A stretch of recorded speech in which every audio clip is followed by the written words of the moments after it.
जी recording start होगी so let us begin with today's class before moving on to today's lecture just a quick review of what we did yesterday. We started with the last topic of chapter number 12 yesterday, which is the relative motion analysis of two particles. Relative motion analysis में क्या होता है कि इससे पहले तक we have considered a single particle और उस सिंगल पार्टिकल के हवाले से हमने उसकी काइनेमेटिक्स की जो है वो बात की थी. Now in this topic we are going to consider the motion of two particles and we are going to consider the relative motion analysis के अगर दोनों particles move कर रहे हैं तो एक पार्टिकल पे एज एन ऑब्जर्वर के तौर पे अगर आप खड़े हो तो दूसरे पार्टिकल का मोशन आपको किस तरह का नजर आएगा, ये आपकी वो रिलेटिव मोशन एनालिसिस वाला टॉपिक है. सो जिस तरह हमने कल डिस्कस किया था in this topic, first of all वो तमाम चीजें जो कि you define with respect to the fixed origin, they are termed as absolute things. For example these two position vectors R A and R B have been defined using the fixed origin O. इनको आपने fixed origin ओ के साथ reference किया है. सो आपके पास ये दोनों vectors जो हैं they are termed as absolute position vectors. इसके मुकाबले में आपके पास ये जो तीसरा वेक्टर है which defines the position of B with respect to A या position of A with respect to B, ये वेक्टर्स आपके रिलेटिव पोजीशन वेक्टर्स कहलाते हैं. रिलेटिव पोजीशन क्यों कहलाते हैं या रिलेटिव वेक्टर्स क्यों कहलाते हैं? बिकॉज आपका जो पार्टिकल ए या बी है वो इटसेल्फ मूव कर रहा है. तो आप एज एन ऑब्जर्वर अगर उस पार्टिकल के ऊपर खड़े हैं तो आप और खुद जो है वो मोशन कर रहे होंगे, तो आपके मोशन को देखते हुए उस पार्टिकल बी का मोशन आपको किस तरह का नजर आएगा. So it is basically a relative position vector. So by vector addition, we written the relative position equation, which says that the absolute position of B should be equal to the absolute position of A and the relative position of B with respect to A. So the sequence of this equation is very important. So B, A, and then B with respect to A. Similarly, if you want to write the equation for relative position of A with respect to B, then our equation would become RA should be equal to RB, which are the absolute position vectors, plus RAB, which is the relative position vector. So the sequence of AB is very important to you because RBA is not equal to RAB. Rather, RBA is going to be equal to minus RAB. यानी magnitude wise they are similar to each other. ये दोनों vectors की जो हम बात कर रहे हैं, but direction wise both these vectors are opposite to each other. So RBA should be equal to minus RAB. Then we talk about velocity. Velocity के लिए हमने क्या किया था कि हमने इसी पोजीशन इक्वेशन को जब एक दफ़ा डिफरेंशिएट की तो we get the relative velocity equation which is V B equal to V A plus V B A. Again the sequence is going to be the same जो कि हमने इससे पहले पढ़ा था, बी ए और उसके बाद B with respect to A. Similarly once we differentiate this velocity equation we are going to get the absolute we are going to get the relative acceleration equation which is of the form again A B equal to A plus ABA. Then we applied these velocity and acceleration equations and solved two examples relevant to this topic. The first one was example 12-25. The other one was example 12-26. तो ये दो हमने solve की थी. आज हम एक example और एक एक्सरसाइज का प्रॉब्लम करते हैं and then we are going to move on to the next chapter which is kinetics of a particle. Okay, so moving on to the next example, which is example 12-27. Quickly थोड़ा सा इसको review करते हैं. ये examples बड़ी हद तक similar हैं उन examples के जो कि अभी तक हमने सॉल्व की थी. So we have two particles, these two cars A and B, which are traveling with the kinematics as shown. That is, car A is traveling with a speed of 18 meters per second along this road, whereas it is decelerating at a rate of 2 meters per second square. This car is traveling along a straight line track road जो कि 60 degrees के ऊपर है with respect to the positive x-axis. Then you have another car which is this car B, and it is traveling along a curved path. At the instant shown, this car B is moving with a speed of 12 meters per second, and its tangential component of acceleration is known to you, which is 3 meters per second square. This car is traveling along a curved path, so it should have apart from a tangential, it should have a normal component as well, and the total acceleration of B would be equal to the vector sum of its tangential and normal components. So we need to determine the velocity and acceleration of car B with respect to car A. So as an observer, if you are sitting in car A, what should be the velocity and acceleration of car B would look like to you? So आपने as an observer के तौर पे if you are sitting in car A, आपको car B का motion किस तरह का नजर आएगा, that you have to determine. Okay, starting with the velocity first. So starting with the velocity first, अगर हम velocity की बात करें and we are considering the conventional XY coordinate system. So starting with the velocity of car A, it is given to you as 18 meters per second. So this vector is given to you as 18 meters per second. The angle is given to you as 60 degrees.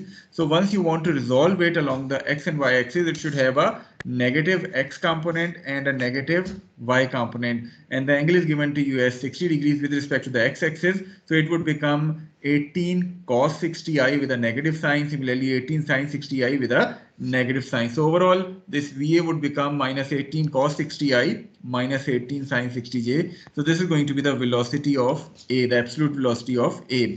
As far as the velocity of B is concerned, since at this instant, although car B is traveling along a curved path, but at this instant, it is in a position when the velocity is going to be towards the negative y-axis. So we can write this velocity of B to be equal to minus 12j.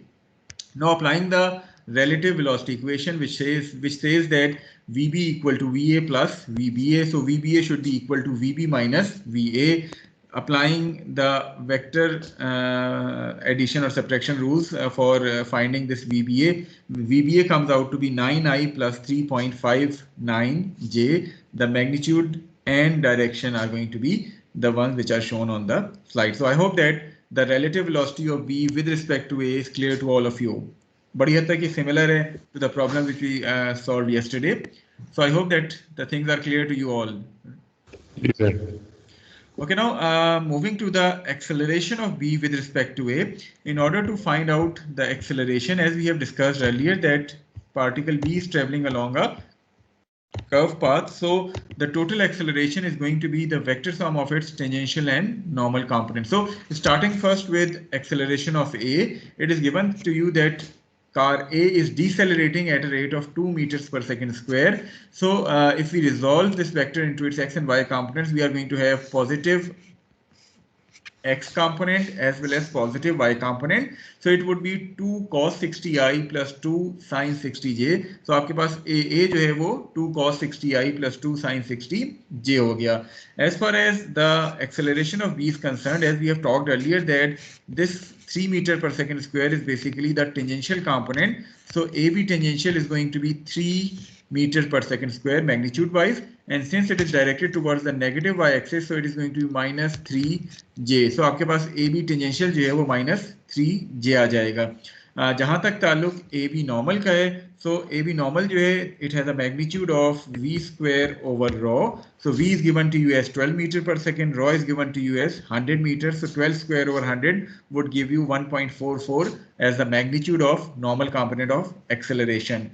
As far as the direction of this normal component is concerned, since this normal component of acceleration is always going to be directed from the particle towards the center of curvature. So in this figure, if this is the position of this particle, so this is going to be the direction of AB normal, which is going to be towards the negative x-axis. So overall, this AB normal vector would become minus 1.44i, and AB vector accordingly becomes AB tangential plus AB normal. So minus 1.44i minus 3j meter per second square.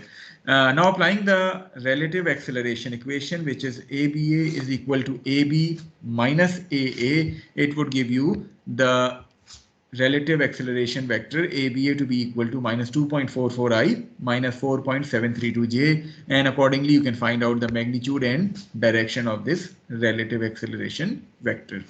G, anything which you want to ask regarding this solution of example 12-27?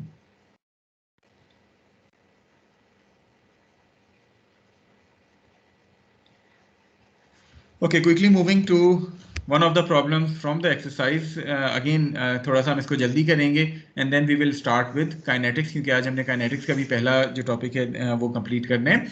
Now in this case, we have a car which is car B. Car B is traveling along a road which is curve road, having a radius of 100 meters. This car is traveling at the moment with a speed of 15 meters per second and is decelerating at a rate of 2 meters per second square. Then you have another car, which is car C. It is traveling along a straight road with the kinematics shown. That is, it has a speed of 30 meters per second and it is also decelerating at 3 meters per second square. You need to find out the velocity and acceleration of car B relative to car C. So, starting with the conventional XY coordinate system, first of all, starting with the relative velocity. In order to find out the relative velocity, it is given to us that this car C is moving with a speed of 30 meters per second. So VC would become minus 30J since it is directed towards the negative y-axis.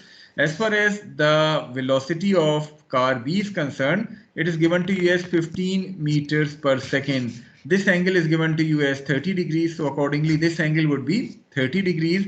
And the remaining angle, which is basically this angle, it is going to be 60 degrees. So you can use this 60 degrees to resolve this 15 meters per second along the X and Y axis. Since this vector lies in the fourth quadrant, it means that you are going to have positive X component and negative Y component. So it would become 15 cos 60I minus 15 sin 60J. So overall, VB would become 15 cos 60I minus 15 sin 60J. Then applying the relative velocity equation, which is VBC equal to VB minus VC. So you are going to get the vector VBC. This is its magnitude and this is the direction. So anything which you want to ask regarding the relative velocity of B with respect to C? कुछ पूछना चाहते हैं? Yes. Clear है? Okay, that's nice. Okay, now acceleration के लिए again we are going to apply the relative acceleration equation. But before applying this equation, this acceleration is given to you, which is acceleration of car C, and it is directed towards the positive y-axis. So AC would become 3J. जहाँ तक ताल्लुक tangential component of acceleration के AB tangential, so it is basically this particular vector. और जहाँ तक ताल्लुक angles का है, so अगर आप angles को इस्तेमाल करना चाहते हैं, you can again use this 60 degrees angles to resolve this vector. But now this vector lies in the second quadrant, therefore X would be negative and Y would be positive. So minus 2 cos 60I plus 2 sin 60 J would be the tangential component of acceleration. जहाँ तक ताल्लुक normal component का है, so normal component of acceleration is going to be directed in this direction. So this vector is going to be AB normal. इसका magnitude आपको given है, which is V square over rho, because the normal component's magnitude is always V square over rho. V is known to you as 15, rho is known to you as 100. So the magnitude would comes out to be 2.25 meters per second. जहाँ तक ताल्लुक इस vector का है, so since it is directed at an angle of 30 degrees and this AB normal lies in the first quadrant, so it should have positive X component and positive Y component. The angle is given to you as 30 degrees. So you can write AB normal to be equal to 2.25 cos 30I plus 2.25 sin 30J. इससे आपको AB normal मिल जाएगा. You can combine these two vectors vectorically in order to find out AB. Then you are going to apply the relative acceleration equation, which is ABC should be equal to AB vector minus AC vector, thereby getting this vector relative acceleration vector. This is its magnitude and this is going to be the direction of ABC. So I hope that the topic is clear to you all. हमने इसमें 3 examples और एक problems किए हैं इसीलिए ताकि आपको जो है थोड़ी सी प्रैक्टिस बेहतर हो जाए. वैसे भी आपको जो असाइनमेंट दी है उसमें से इस टॉपिक का भी एक प्रॉब्लम शामिल है. तो try to solve that assignment by yourself ताकि आपकी अंडरस्टैंडिंग इस टॉपिक की जो है वो बेहतर हो जाए. So any question which you want to ask relevant to this topic? Sir AB ऐसे दोबारा रिपीट करें. किस चीज को? एबी को? यस सर, ABN को दोबारा रिपीट कर दें. ओके, ABN की अगर हम बात करें तो जहाँ तक हमने पहले कहा था कि ABN जो है वो होता क्या है? It is basically the normal component of acceleration since car B is travelling along a curve path. So इसकी जो टोटल एक्सेलरेशन बनेगी वो इसके नॉर्मल और टेंजेंशियल कंपोनेंट्स को वेक्टोरिकली ऐड करने से बनेगी. So this component was given to you as 2 metre per second square. ये आपका टेंजेंशियल कंपोनेंट था. नॉर्मल कंपोनेंट क्या होता है? It is always directed towards the centre. सो ये वाला आपका कंपोनेंट जो है वो AB नॉर्मल कंपोनेंट है that is directed towards the centre of curvature, यानी आपका ये सेंटर है तो इसकी तरफ जो है वो डायरेक्टेड होता है. By definition this normal component has a magnitude of v square over rho. So v is given to you as 15 meter per second, rho is given to you as 100 meter. So once you divide 15 square over 100, you will get the magnitude of this normal component, which is 2.25 meter per second square. As far as this vector is concerned, जिस तरह अभी बात हुई है, ये आपका वो normal component है, ये आपके पास एंगल 30 डिग्रीज गिवन है.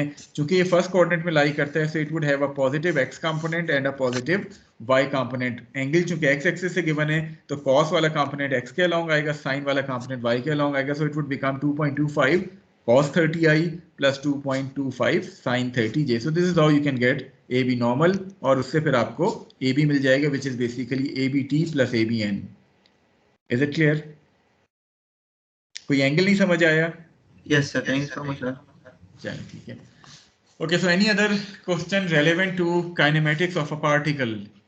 कोई इस पूरे चैप्टर के हवाले से चीज जो आप शेयर करना चाहें, डिस्कस करना चाहें? जहां तक ताल्लुक क्विज का है तो प्रोबेबली आपके इस चैप्टर से मैंने 2 क्विज प्लान किए हैं. The first quiz is going to be from straight line motion, जो कि आपके पहले 2 टॉपिक से आइदर कॉन्टिन्यूस मोशन और इरेटिक मोशन. नेक्स्ट वीक आपका जो क्विज होगा वो पहले 2 टॉपिक्स में से ही होगा. हो सकता है एक आध सवाल आपको कॉन्टिन्यूस मोशन का दे दिया जाए, एक आध आपको इरेटिक मोशन का क्वेश्चन जो है वो दे दिया जाए.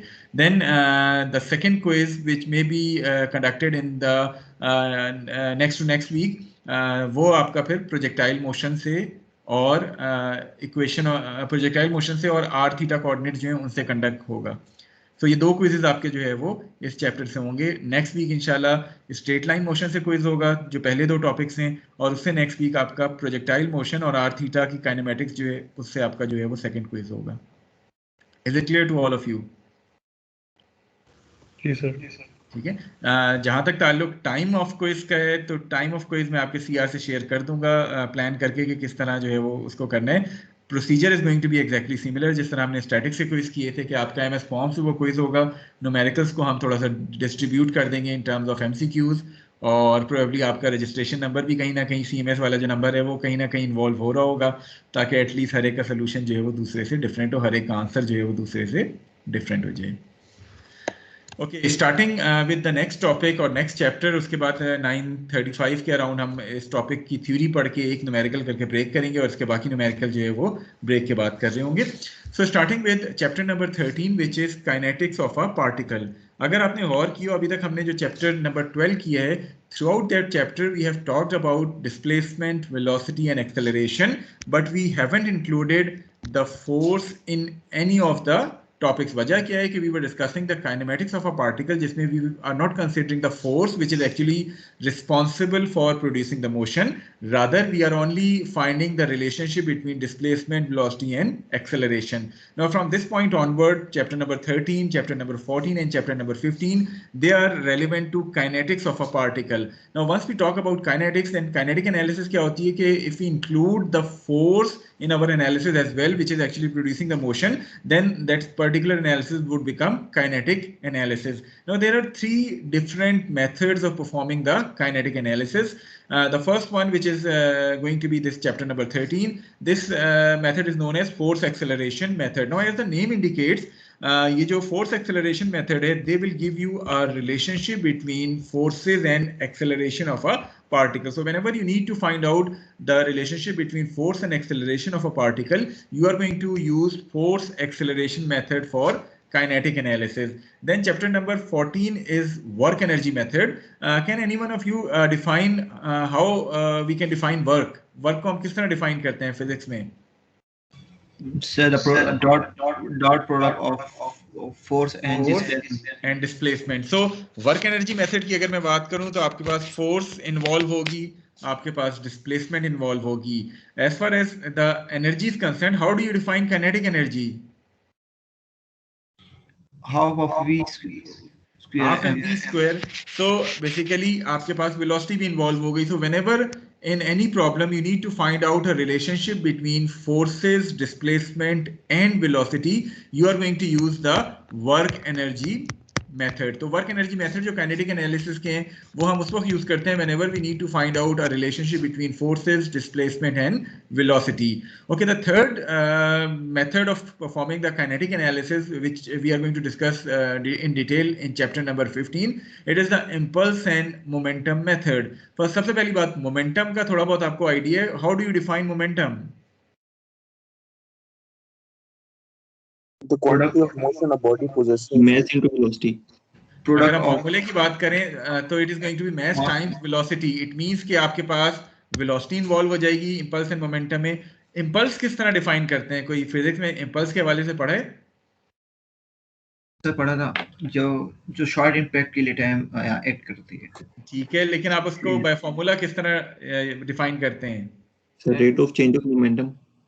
It is basically the rate of change. Change in momentum जो है वो एक तरह से इंपल्स होती है, लेकिन हम उसको डिफाइन किस तरह करते हैं? It is being defined as the product of force and time. So आपके पास वेलोसिटी इन्वॉल्व हो गई मोमेंटम में, इंपल्स में फोर्स और टाइम इन्वॉल्व हो गई. सो जब जब आपको फोर्स, वेलोसिटी और टाइम का रिलेशनशिप चाहिए, आप इंपल्स एंड मोमेंटम मेथड्स जो है वो इस्तेमाल करते हैं. So as far as this kinetics is concern, it can be done by any of these three methods. और जनरली आप अभी देखेंगे जो मुख्तलिफ प्रॉब्लम हम सॉल्व कर रहे होंगे वो तीनों में से किसी भी एक तरीके, तीनों तरीके से सॉल्व किए जा सकते हैं. But in exam point of view, आपने you need to manage your time well as well. So you need to judge के तीनों में से कौन सा shortest method होगा that will give you a direct solution. और वो किस तरह आप जज करेंगे? वो जब जब आपको F और A का रिलेशनशिप चाहिए, फोर्स एक्सेलरेशन, जब जब आपको F S और V का रिलेशनशिप चाहिए, वर्क एनर्जी, और जब जब आपको F V और T का रिलेशनशिप चाहिए, you are going to use the impulse and momentum method. As far as this chapter 13 is concerned, तो चूंकि ये फोर्स एक्सेलरेशन मेथड का है, तो हर प्रॉब्लम पे हम फोर्स एक्सेलरेशन ही अप्लाई कर रहे होंगे. इसी तरह जब आप वर्क एनर्जी वाला चैप्टर 14 पढ़ेंगे, हर प्रॉब्लम पे हम वर्क एनर्जी मेथड अप्लाई करेंगे. इसी तरह चैप्टर 15 में इंपल्स एंड मोमेंटम वाले चैप्टर में हर प्रॉब्लम पे we are going to apply the impulse and momentum method. However after we have completed all the three chapters, और उसके बाद जब आपका कोई क्विज होगा तो choice would be open to you. जरूरी नहीं है कि आप वही मेथड अप्लाई करें. कभी भी पेपर में लिखा हुआ नहीं होगा कि आपने किस मेथड के थ्रू एनालिसिस करनी. आपने अपने हिसाब से जज करना होगा कि कौन सा शॉर्टेस्ट मेथड है that will give you the best kinetic solution. So is it clear to you introduction of this chapter? Yes, sir.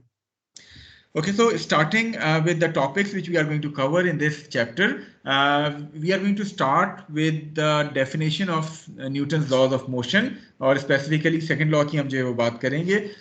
Then we are going to discuss the equation of motion. What is this equation of motion? As a mechanical engineer, आपको इस equation of motion को बारहा मुख्तलिफ subjects में इस्तेमाल करना पड़ेगा.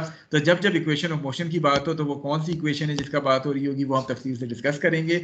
And then this chapter basically comprises of three major topics. The first one is how to write this equation of motion in terms of its rectangular components, that is how we are going to apply this equation along the x, y and z axis. ये हम आज cover करेंगे. जो आज का major topic है वो हमारा equation of motion in rectangular components है. Then the next topic is writing the same equation of motion in terms of its normal and tangential coordinate system. So NTB coordinate system में how we are going to apply the same equation of motion.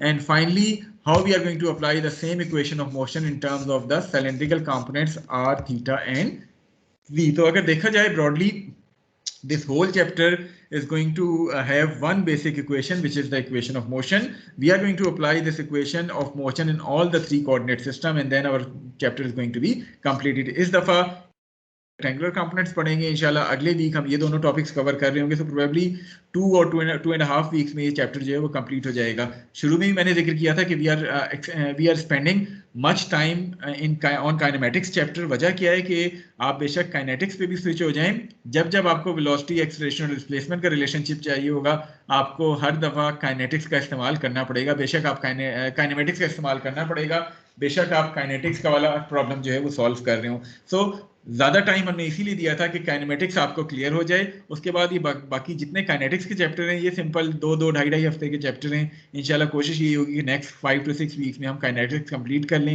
And then to the dynamics of a rigid body. Okay, so starting with just a quick revision of Newton's laws of motion.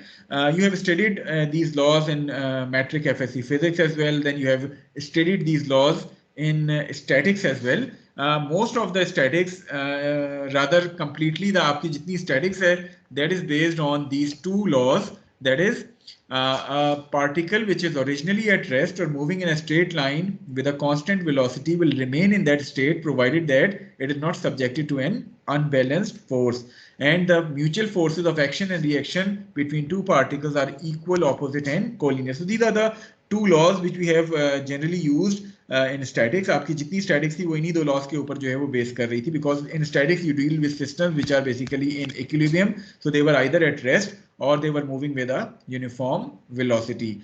However, आपके पास जितनी आपकी dynamics है और especially जितनी आपकी kinetics है, ये तीनों जो kinetics के method हैं, they are based on this second law. वो second law क्या कहता है? A particle acted upon by an unbalanced force F experiences an acceleration A that has the same direction as the force and a magnitude that is directly proportional to the force. So the second law states that F is directly proportional to A, and once you remove this constant of proportionality, sign of proportionality, आप एक constant डालते हैं, so that constant is generally the mass of the particle, so you can write F equal to ma. So आपकी ये जो equation है, which is F equal to ma, which is being derived from the second law of Newton, so this particular equation is termed as the equation of motion. So आपकी F equal to ma जो है, that is basically termed as the equation of motion, जिसमें F आपके पास force को represent कर रहे हैं, A आपके पास acceleration को कर रहे हैं, and m represents the mass of that particle. Then there is another law which is the Newton's law of gravitational attraction. ये फिलहाल हम जैसे इसकी definition देख लेते हैं. आपके सामने फ्लैश हुई भी है, इसको हमने एज सच एग्जाम्पल में या न्यूमेरिकल में कहीं इस्तेमाल नहीं करना, जस्ट आपको न्यूटन लॉज जब बताए जा रहे थे तो ये लॉ भी जो है वो बता दिए गए, ऑल्दो ये फिजिक्स में ऑलरेडी आपने पढ़ा हुआ है, but this whole chapter is going to be around this equation which is termed as the equation of motion, which relates the forces acting on a particle to the acceleration at which this particle is moving due to the action of that unbalanced force. Statics में भी आपने ये law apply किया था, कुछ याद है?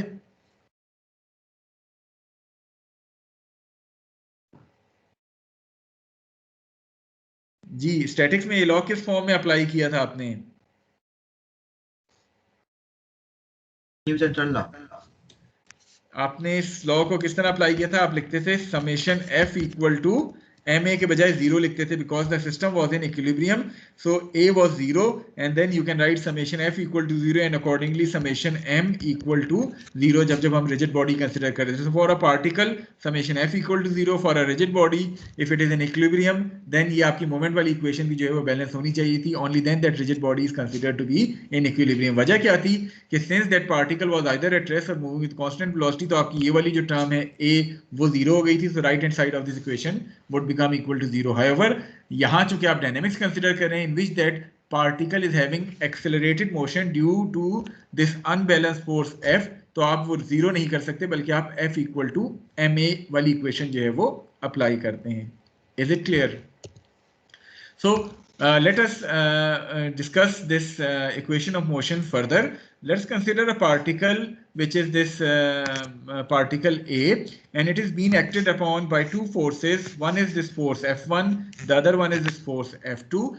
There can be other forces as well, but at the moment this particle A is being acted upon by two forces F1 and F2. Now as per our understanding of statics, if we are going to find out the resultant of these two forces, we can either use the parallelogram law or the triangle law. इसकी वजह से हमें जो resultant मिलेगा, that resultant is basically this vector जो कि आपको ये नजर आ रहा है. So this is the resultant vector FR, जिसको आप summation F से जो है वो denote करता है. Again it is a vector quantity, so ये ना F1 का magnitude अगर 200 है, F2 का 400 है, तो 200 plus 400 equal to 600 आप लिख रहे हो, नहीं, rather it is a vector quantity. So FR equal to summation F represents the total unbalanced force that is acting on the particle. ये वो total unbalanced force है जो इस particle पे act कर रही है. Newton's law क्या कहता है कि as a result of this unbalanced force, this particle is going to travel in this particular direction, that is the direction of the unbalanced force, at an acceleration which is directly proportional to the magnitude of this force. और जब आप constant of proportionality डालते हैं तो F would become ma. So this is basically the equation of motion, उसको diagram या graphically show किया गया है कि जितनी भी अनबैलेंस फोर्स होगी, सपोज आपके पास समेशन एफ आर इस डायरेक्शन में एक्ट कर रहा होता, तो अकॉर्डिंगली आपके पास ये पार्टिकल जो है वो इस डायरेक्शन में मूव कर जाता है, एक्सेलरेटेड मोशन करता, because the direction of this unbalance force and the acceleration is going to be exactly similar. So this equation of motion is clear to all of you. Yes, sir. Okay, so moving on to our today's topic, which is how to apply this equation of motion in terms of its rectangular components.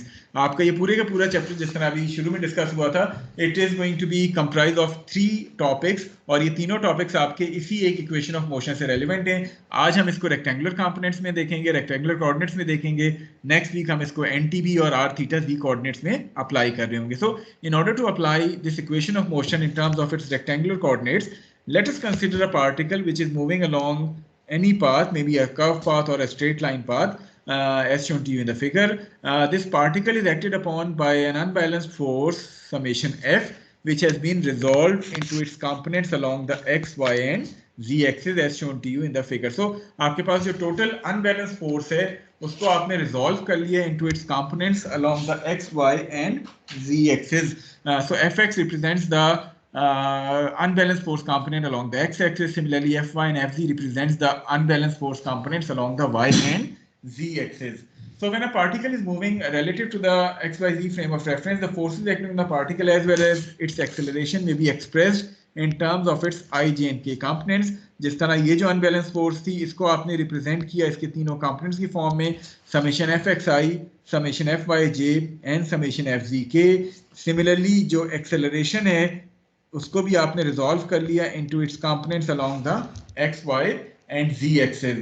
Now since it is a vector equation का क्या मतलब है कि अगर वो components की form में लिखी हुई है और बीच में equal to का साइन है, it means that the individual components on both sides of the equation should be equal to each other. So from this one vector equation you can write the 3 component equations as summation fx equal to max, summation fy equal to may and summation fz equal to maz. आपने किया क्या कि आपने इसी एक vector equation को इसकी 3 component equations की फॉर्म में लिख लिया. इट मींस कि आपके पास जब भी एक पार्टिकल स्पेस में मूव कर रहा होगा आपके पास उसकी रेलेवेंट 3 कंपोनेंट इक्वेशंस आ जाएंगी. Equation number 1 which represents the unbalanced force and acceleration along the X axis, equation 2 which represents और which give you a relationship between the unbalanced force and acceleration along the y-axis, and the third equation is going to be along the z-axis. So if a particle is moving in space, आप कितने maximum variables के लिए इस system को जो है वो solve कर सकते हैं, कितने अननोन्स के लिए इसको सॉल्व कर सकते हैं?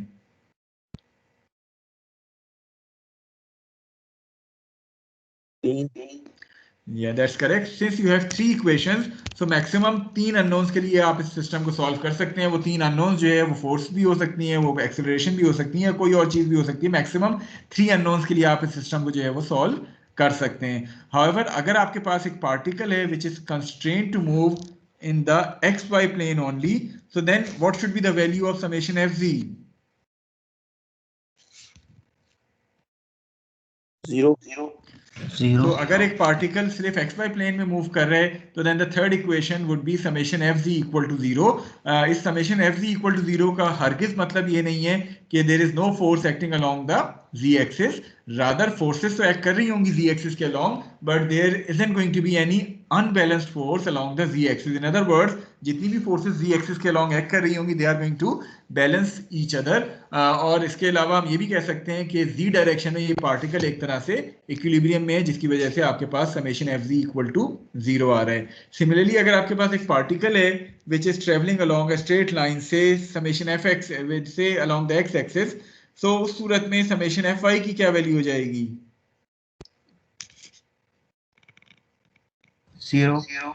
0 as well. So straight line motion की जब हम बात करें तो जब भी पार्टिकल स्ट्रेट लाइन मोशन कर रहा होगा तो उसकी सारी की सारी एक्सेलरेशन जो है वो उसी स्ट्रेट लाइन के अलोंग आएगी. सपोज एक्स एक्सिस है तो सारी acceleration is going to be along the X axis. In that case आपके पास बाकी दोनों इक्वेशंस जो है वो 0 हो जाएंगी. अगेन इन दोनों इक्वेशंस को 0 करने का हरगिज मतलब ये नहीं है कि आपके पास इन डायरेक्शन में फोर्सेज नहीं है, रादर इन डायरेक्शन में आपके पास कोई अनबैलेंस फोर्स एक्ट नहीं करेगी. अनबैलेंस फोर्स सिर्फ इस स्ट्रेट लाइन एक्सिस के अलोंग एक्ट कर रही होगी, जो कि इसको स्ट्रेट लाइन के अलोंग एक्सेलरेशन दे रही होगी. So is the topic clear to all of you? Yes, sir. Okay, चूंकि काइनेटिक्स में आप ये इक्वेशंस अप्लाई कर रहे होंगे, बेशक आप वो इक्वेशन ऑफ मोशन अप्लाई कर रहे हो या वर्क एनर्जी मेथड कर रहे हो या इम्पल्स एंड मोमेंटम मेथड कर रहे हो, सो इक्वेशंस को आप मुख्तलिफ एक्सिस के अलोंग अप्लाई कर रहे होंगे. अब इन इक्वेशंस को अप्लाई करने के लिए ज़रूरी है कि आपने उस पार्टिकल की फ्री बॉडी डायग्राम, जिसको हम FBD कहते हैं, फ्री बॉडी डायग्राम बनाई हुई हो. क्विकली आप में से कोई एक स्टूडेंट बता सकता है कि हम फ्री बॉडी डायग्राम किस तरह बनाते थे? स्टैटिक्स में हमने बेनतहा फ्री बॉडी डायग्राम्स बनाई हैं.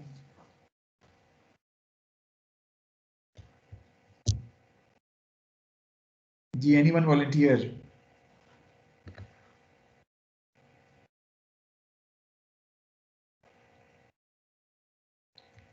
Abdullah Liaquat, how we draw a free body diagram?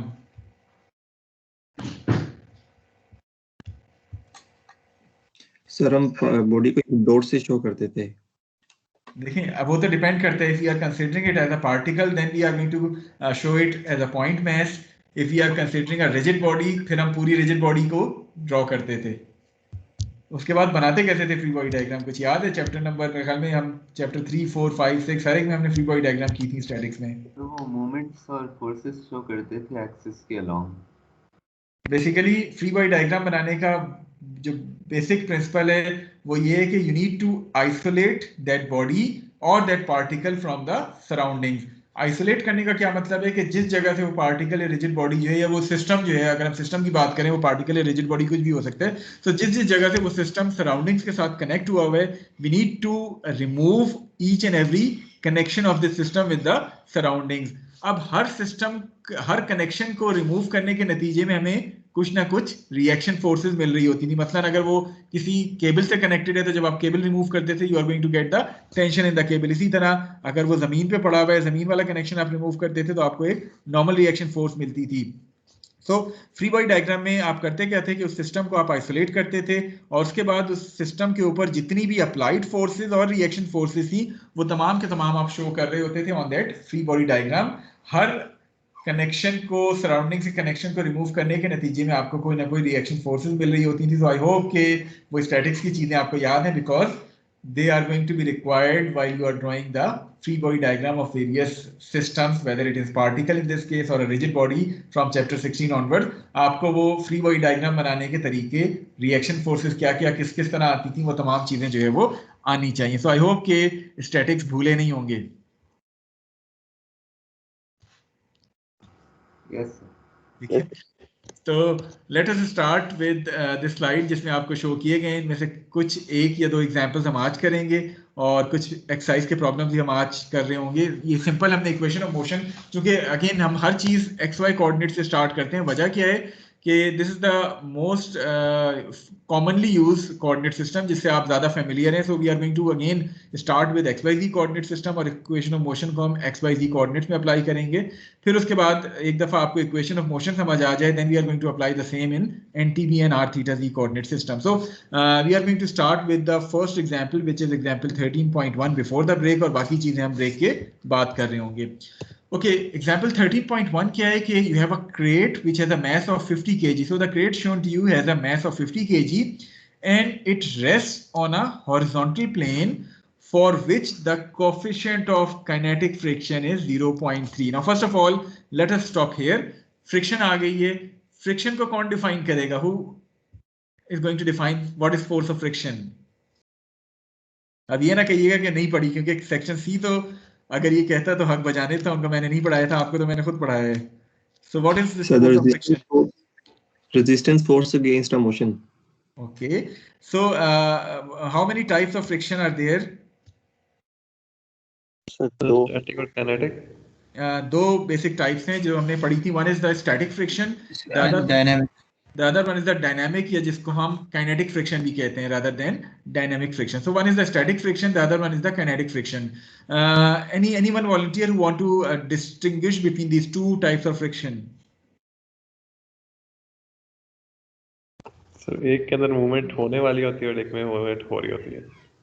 होने वाली होती है, नहीं हो रही होती। हाँ ये भी नहीं होने वाली। हाँ So whenever we talk about static friction क्या है कि आप किसी पार्टिकल के ऊपर फोर्स अप्लाई कर रहे हैं and the particle is not moving at all, तो इसका मतलब क्या है कि आपके पास जो फोर्स ऑफ फ्रिक्शन है वो अभी तक इतनी ज्यादा है कि आपकी जो अप्लाइड फोर्स है उसने उसको ओवरकम नहीं किया। The maximum value of this static friction is given to you as F equal to mu s into n, where mu s is the coefficient of static friction. So once that maximum value or limiting value of static friction is reached, उसके बाद particle क्या करता है कि it is going to start motion. Once that particle has started motion, then the friction would become kinetic friction, and although by formula it is again going to be F equal to mu n, but now mu is going to be the coefficient of kinetic friction, which is always going to be smaller than the coefficient of static friction. वजह क्या है कि एक दफा motion start हो जाए फिर inertia और बाकी चीजें जो है वो उस मोशन को ज्यादा आराम से अप्लाई कर देती हैं rather than starting the motion. So static friction हमेशा ज्यादा होती है, उसका कोएफिशिएंट ज्यादा होता है as compare to the kinetic friction force. So I hope that these things आप इसको रिमेंबर कर रहे हैं फ्रॉम स्टैटिक्स, भूले तो नहीं है? क्योंकि मोस्ट लाइकली इस टॉपिक में हमें फ्रिक्शन के हवाले से काफ़ी दफ़ा मुख्तलिफ प्रॉब्लम में आ रही होगी फोर्स ऑफ फ्रिक्शन, कहीं स्टैटिक आ रही होगी, कहीं काइनेटिक आ रही होगी। प्रोबेबली स्टैटिक तो कम ही आ रही होगी, ज़्यादातर जगह आपको काइनेटिक फ्रिक्शन मिलेगी because the particle is moving with some accelerated motion. Okay, now one more question जो कि फ्रिक्शन के हवाले से आपसे पूछना चाहूँगा, what should be the direction of this force of friction? Left. Opposite to the direction in which the applied force is tending to create motion. Okay, मैं अगर कहूँ कि दिस डेफिनेशन इज 70% कंप्लीट, कोई अहम चीज आप भूल गए 30% की, जो आप कोई और स्टूडेंट बताना चाहेगा, इसको करेक्ट करना चाहेगा? रिजल्टेंट फोर्स की डायरेक्शन में हो, रिजल्टेंट फोर्स की डायरेक्शन में फ्रिक्शन होगी? नो सर, मोमेंट उस डायरेक्शन में होगी और फ्रिक्शन उसके ऑपोजिट होगी। मोशन उस डायरेक्शन में होगा। मोशन सर अगेन 30% मिसिंग है, दोबारा सोचें। जिस सरफेस के अलॉन्ग हो रहा है मोशन उसके एंटी पैरेलल। अच्छा, अगर मैं आपसे कहता हूँ दोनों पार्टिकल्स मूव कर रहे हैं फिर क्या होगा? फिर रिलेटिव मोशन देखा जाएगा उसमें। That's correct। मैं बेसिकली ये 30% जो कह रहा हूँ ये रिलेटिव का वर्ड है। आपके पास जब जब एक पार्टिकल स्टेशनरी और दूसरा मूव कर रहा हो तब तो ठीक है, आपकी डेफिनेशन कंप्लीट है कि the force of friction is going to be opposite to the direction of motion. लेकिन ऐसा भी हो सकता है, और अभी आप आगे देखेंगे मुख्तलिफ प्रॉब्लम्स में आपको दोनों पार्टिकल्स मूव या दोनों सर्फेसेस जो है वो मूव करते हुए नजर आ रहे होंगे। So in that particular case the correct definition of friction is force of friction will always act in a direction opposite to the relative motion between the two surfaces। so उस case में we are going to imagine के relative motion इन दोनों surfaces का किस तरह हो रहा है। the force of friction is going to be opposite to that relative motion। so I hope that ये relative वाली term अगर आपको याद हो, हमने चैप्टर नंबर 6 था फ्रिक्शन का स्टैटिक्स में, उस वक्त भी बड़ी तफसील के साथ जो है वो डिस्कस की थी। ऑल्दो आपको वहां ज्यादातर एक सरफेस स्टेशनरी और दूसरा मोशन में था तो वो रिलेटिव वाला इतना इस्तेमाल नहीं हुआ था, लेकिन डायनेमिक्स में आपको प्रोबेबली वो इस्तेमाल करना पड़ेगा रिलेटिव वाली टर्म को। Is it clear to all of you? Yes sir. Okay, now coming to our original problem, which is 13-1. So the crate is subjected to a 400 Newton towing force as shown to you, which is applied at an angle of 30 degrees. You need to determine the velocity of this crate in 3 seconds starting from rest. So can any one of you please tell me कि कौन-कौन से variables इसमें involved हैं इस problem में? एक तो मुझे नजर आ रहा है ये 50 kg फोर्स है, सो फोर्स जो है वो यहाँ इन्वॉल्व हो रही है। इसके अलावा आपके पास वेलोसिटी है, सो वेलोसिटी इन्वॉल्व हो रही है। The other thing is time, so आपके पास एफ, वी और टी इन्वॉल्व हो रहे हैं। सो इन केस कि आपने काइनेटिक्स के तीनों मेथड पढ़ लिए होते, आप यहाँ क्या अप्लाई कर रहे होते? Impulse. If you have studied the impulse and momentum method, you can directly solve this example using the impulse and momentum method in a single step. However, since we are discussing here the force acceleration method, तो अभी हम क्या करेंगे कि पहले force और acceleration का relationship निकालेंगे, फिर हम काइनेमेटिक्स की इस्तेमाल करते हुए एक्सेलरेशन, वेलोसिटी और टाइम को आपस में रिलेट कर रहे होंगे. सो अगर हमने impulse and momentum पढ़ लिया होता तो directly this question can be solved using the impulse and momentum method. However, since we have not studied it yet, so for this example, first of all, we are going to use the equation of motion in order to relate F and A. Then we are going to use kinematics in order to relate A, V, and T. So is it clear to all of you? Yes, sir. Okay, now in order to apply the equation of motion, first of all, we need to create the free body diagram of this particle जो कि हमारा crate है. So in order to draw the free body diagram, जो चीजें मुझे नजर आ रही हैं, एक तो applied force मैंने show कर दी, which is acting at an angle of 30 degrees. The next force which would be acting on this particle would be the weight of the particle, and whatever coordinate system you are considering, weight is always going to act in a downward direction. So weight को मैंने draw कर दिया as a force के तौर पे. Any other thing which you want to include in this free body diagram? The normal reaction force, वो normal reaction force क्यों आई है? Because we are removing the surface. हम surface और crate का connection remove कर रहे हैं. So once we are removing that connection, we are going to get a normal reaction force, जिसको मैं यहाँ NC के साथ denote कर रहा हूँ. Just to खाली N के साथ इसलिए नहीं कर रहा, just to distinguish it from the units of force which is Newton. उसको भी हम N से denote करते हैं. So इसको मैंने NC से denote कर दी है. Okay, my next question is why we call this as a normal reaction force?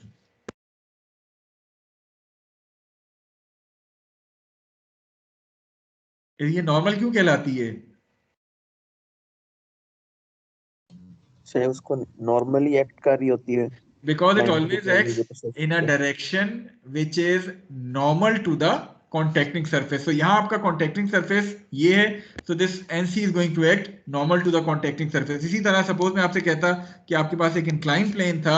अब इस केस में चूंकि आपके पास contacting surface ये आ जाता है, तो the normal reaction force is going to act in this direction which is normal to the contacting surface. So यानी ये आपका normal force कहलाती क्यों है? Because it always acts normal to the contacting surface. और कुछ जो आप फ्री बॉडी डायग्राम पे इंक्लूड करवाना चाहें? सर जो फ्रिक्शनल फोर्स होगी. So since you are pulling this crate with a force of 400 Newton towards the right, so the probable motion is going to be towards the right. The force of friction is going to act in a direction which is opposite to this motion. Relative की term इसलिए नहीं use कर रहा क्योंकि already एक surface stationery है. So the motion is going to be towards the right, and accordingly the force of friction is going to be towards the left. And by definition, this force is going to be mu n, where mu is basically the coefficient of kinetic friction which is given to you as 0.3. So the free body diagram is now complete. किसी को इस free body diagram के हवाले से कोई चीज ना समझ आई हो?